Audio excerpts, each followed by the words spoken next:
Hi, and welcome to this month's edition of Chat with the Sheriff. I'm your Sheriff Troy Dunn, and Happy New Year, Rice County.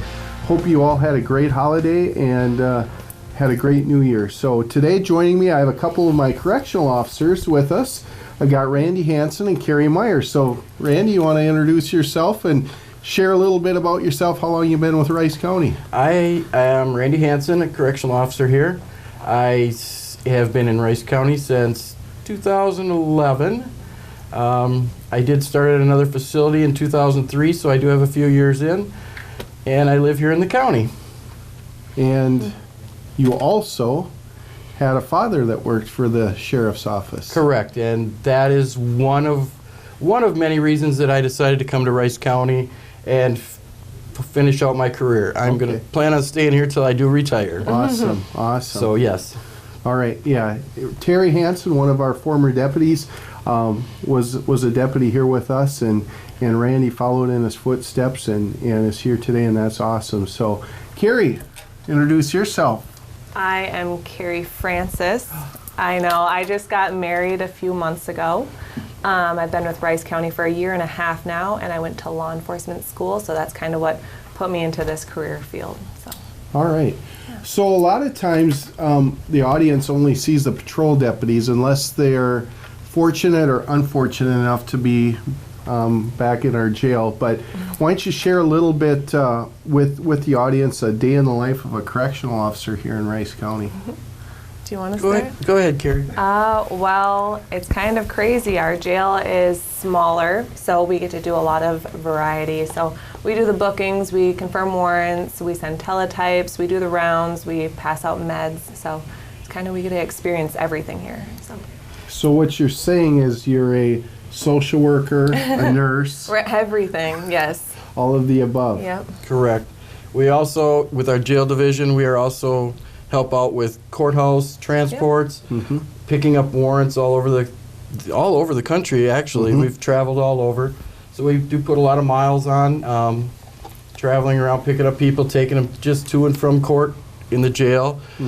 So, working in the jail, you have options of different things you can bid into positions to do. So it's not just always have to stay in the jail. You can work your way up and bid into different spots of like transport and things like that. So if you want to go drive on the crappy winter roads, you still have that option. That option is there, and I do like that. I like the winter driving, so I do volunteer, yes. Okay.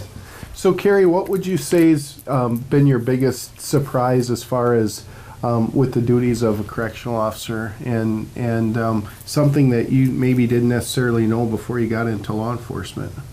Well, I was totally new to the whole thing, so everything was brand new. I think it was the diversity of the people that come into the jail. You can have some who are a little bit more belligerent, and some that are very calm, and so just trying to figure out how to talk to everyone since they're all different.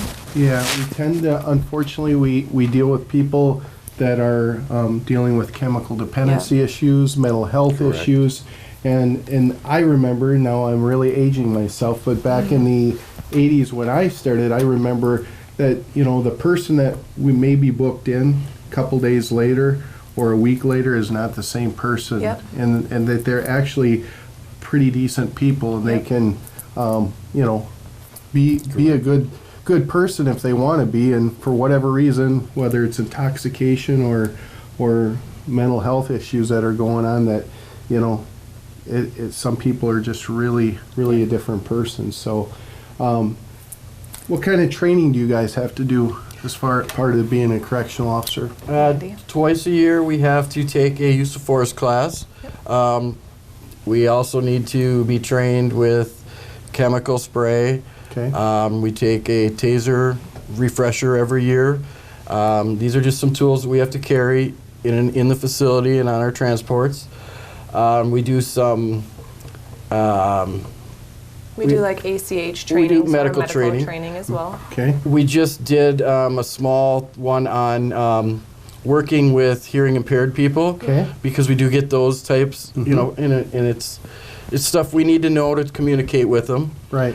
So we do take some stuff on that. We've taken things on mental health, how to deal with mental health issues in our facility and the people.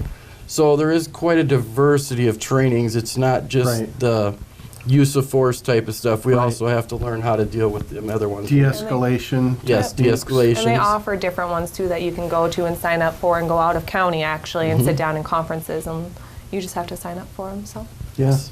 Is there a jail academy that that you can go to prior to starting your job? Is that an option? I'm not exactly sure if there is. When I started, we did have an academy in Olmsted County, I believe. We went over for a week or so. Right. And we did different IPC training, medical stuff, and we just, it was a whole bunch of different jails where their officers had just Sure. started, and we had probably 15 people in the class for the week, which was very helpful when I started. Right, right. And our jail, so we technically have two separate jails with Rice County, not to be confused with the state prison as well, which is Yep. up on the east side of town. But tell the audience a little bit what the differences are between the annex and the main jail. Well, I can probably tell Yeah, more you about the work more annex. with the I've been annex. out there. It's more of a dormitory style building. There's no cells. We run it. We're there 24/7. The inmates out there are sentenced. Some of them are on work release.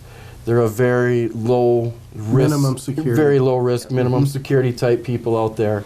I don't want to say it's more laid back and casual, but it isn't. Like I say, there's no cells or anything, so the guys are more free to move around. And it's only male inmates out at the annex. Correct, correct. All right. Male inmates. And Carrie, tell us about the main jail and how it's quite different compared It to the is annex. very different. We get everyone off of the streets right away. So like you said, the chemical dependency kind of becomes an issue sometimes. So we have a lot of lockdown units that we have here. We also house the females, which is in a separate part of the jail. So we kind of deal with all of that. And then if there are any work release guys, we book them in with us, and then we'll get transport, and then we'll send them down over there.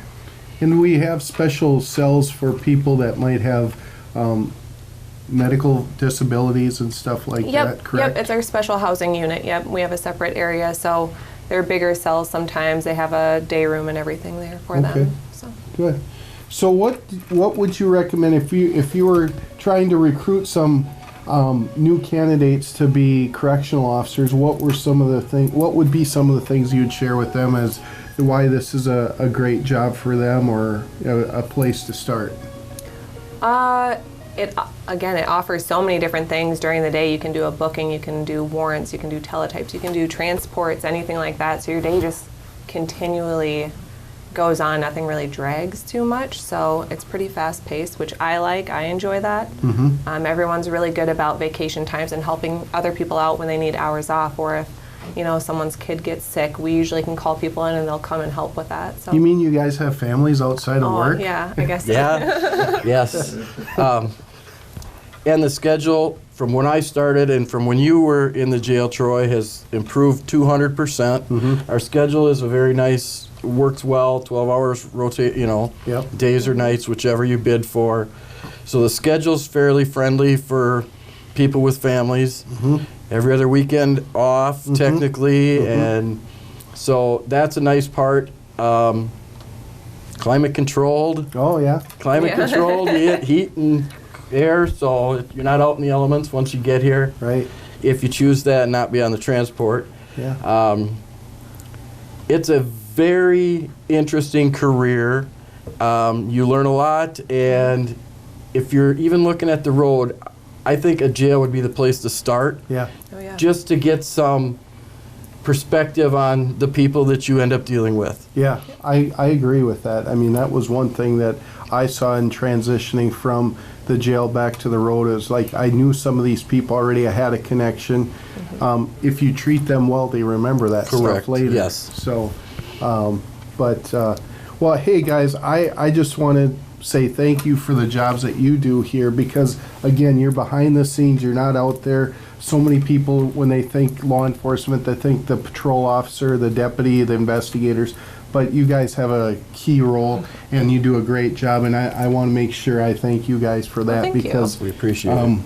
we truly appreciate that. And that's one of the things with the sheriff's office. We're in charge of the jail, so if we don't have a jail, we have no place to take the people, and it's a public safety issue. And you guys do take the role of social worker and nurse practitioner and every other thing. So thanks again for everything you do. And thanks for watching this month. If you have any other questions for us, you know how to get a hold of me, tdunn@co.rice.mn.us or 507-334-4391. Have a great winter, be safe, and we'll see you next month.